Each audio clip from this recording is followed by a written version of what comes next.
It says, "Now we ask you, brothers, to respect those who work hard among you and who are over you and who administer you. Hold them to the highest regard in love because of their works. Live in peace with each other."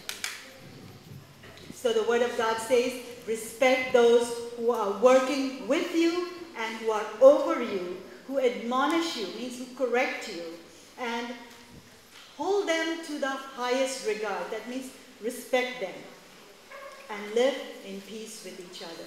This is a command from God.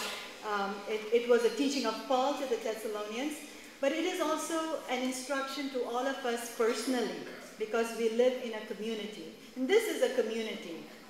You know, my husband likes to take care of fish in an aquarium.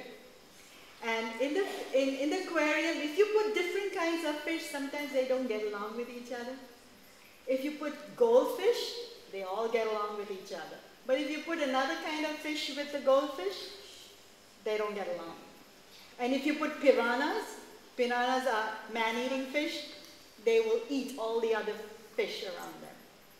But if you put certain mild, timid fish like the mollies or the sucker fish that go in the bottom, or neon fish, just something simple, they all get along with each other. So in this community where we live, we have different ethnic groups and different people from different states. You have Nepalis, you have Bhutani, you have Bengali, you have Malayalis, and then you have just other minority groups too. So we have to learn to deal with each other, right?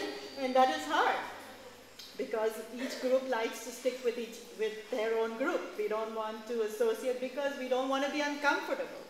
We all want to be comfortable. We want to associate with people of our own culture. And that happens all over the world, not just over here. So the Word of God is showing us how we can associate with people of different ethnic groups. And one of the, and there are some criteria, like for example, when you live in your room, what can you do to make it easier on your companions in your room, to make it more comfortable for them? Maybe you can keep your room clean, right? Yes. Maybe you can make sure that you don't soak your clothes in the bucket for too long, right? Yes. Yes. Just little things like that. And if they are safe, you can, if permission with Mr. Joseph, you can probably bring some food for them, right? So there are some things that you can go beyond and to make it easier for them. And I know Uncle Joseph was getting on your case about keeping your environment clean, because he's instructed you to not, put things on the ground, but things still happen.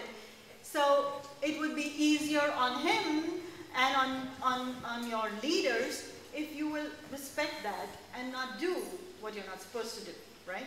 To remember those things. And that's why you have these room leaders to help you organize your life, to make it easier for your companions, your room leaders, and those above you, right? There are a few criteria in the work environments that is probably a good idea to follow when you're working inside here, or even when you go out for employment. For example, for myself, I work with many people, and we have a boss who is a very difficult person. She demands a lot from you. And she demands a lot from us. And if you don't provide the work she wants, she will make sure she expresses her emotions in a way that you don't like.